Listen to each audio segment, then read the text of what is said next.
Hey everyone, welcome back. I hope you've been following along with all the other previous chapters.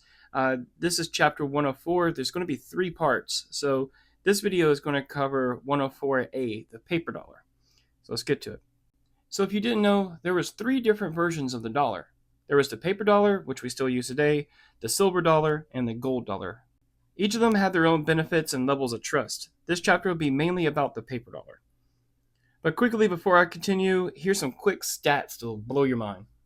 Currently, the purchasing power of the dollar we use today is equal to only 3 cents of the buying power in 1913, and is only equal to 2.7 cents of the silver dollar, and only a half a percent of the gold dollar.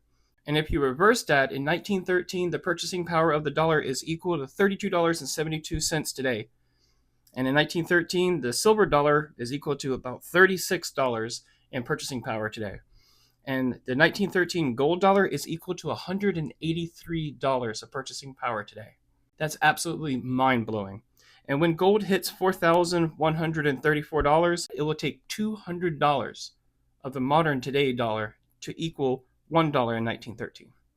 You can even go to 1933, but after 1933, that gold dollar ended. Welcome to Fiat. For the first 40 years of the United States, silver was the preferred metal for domestic purchases. Gold was more often used for international trade. Then the California gold rush started and gold was in higher demand to make larger transactions easier. The gold dollar became more prevalent. Some merchants and businesses, traders, and government entities would prefer or only accept certain versions of the US dollar, usually gold for larger transactions and silver for smaller. The most widely known version of the dollar is the paper dollar, sadly.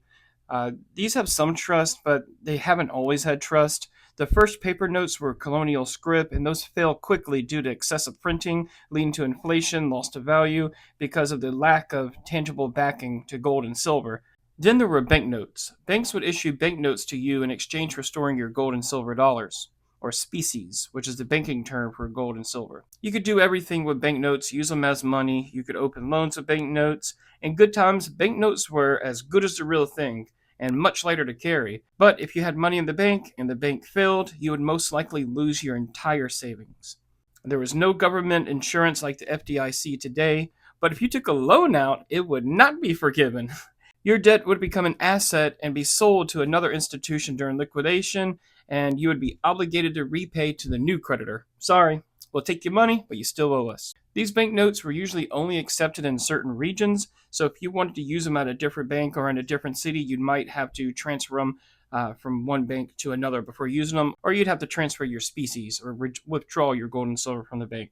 If a regional bank had a bank run and all of their species were depleted, the bank would collapse and the banknotes you held would lose all of their value overnight and you would be stuck holding the bag. Bank runs were very common, and if everybody that had money in a bank all demanded their money from the bank all at the same time, it was nearly impossible for the bank to survive because banks lend their money out to create more money. Banks still do this today. It's called fractional banking or fractional reserve banking. Banks only need to hold about 10% of the deposited money in reserves. If 10% of the money is requested, then the bank could go bankrupt. If you haven't watched It's a Wonderful Life, you should, especially now that Christmas is coming around. In that movie, they have a scene where everybody requests their money all at the same time, and you'll see how it goes. Why would anybody want paper banknotes anyways? Well, lugging around 20 pounds of silver dollars is heavy, and carrying around gold dollars would get you robbed, especially since there wasn't a lot of police around back then to help protect or serve you. It was easier to store all of your wealth in a bank where it's protected from thieves, but you couldn't always get it out if there was a bank run. The banks really wanted to keep everybody's real money, gold and silver, and have everybody use their monopoly money, and that's still the way it is today, except for most people use a debit card, which is a digital representation of your money. Still, try getting your cash out. If you go to a bank and try to get more than $1,000, good luck. All the risks are still here. There's just a little bit more protection of your money in the banks now since they all have been federalized, which I don't agree with, but I'll talk about that more in a later chapter. Paper money is also prone to losing its purchasing power because banks can just print as many dollars and dilute the value like pouring water into milk. Eventually all you have is water. In stock terms, this is called dilution. So when you hear about government printing and you hear about the money printer go burr, what you should be hearing in your head is dilution, or the Bass-Ackwards term, inflation. Dilution is when the dollar is losing its purchasing power. Inflation is when there's an increase in money printing. Holding paper dollars may be a good idea if you're planning to purchase something soon, like food, gas, rent, or person-to-person transaction, or if you're shopping locally, or if you're traveling, or for short-term savings for like a rainy day. But you definitely want to be holding something other than paper for long-term, like gold, silver, stocks, bonds, collectibles, whatever you think might hold its value against inflation and also grow in value over time. Banks can print money whenever they want. They cannot print silver and gold. The Federal Reserve System was established by the Federal Reserve Act, which was signed into law by President Woodrow Wilson on December 23, 1913, to create a central bank system in the United States for greater financial, blah, blah, blah, economic stability. The Act addressed issues of an inelastic currency and financial panics. An inelastic currency is one that cannot be stretched beyond its species holdings, and it does lead to panics and banking crises. But the evil, greedy bankers who argued for an elastic currency said that it would prevent banking crises and collapses by allowing the money supply to expand and shrink in response to changing demands of businesses. They argued that it would prevent liquidity shortages and bank panics, which were common at that time in the United States before the Federal Reserve.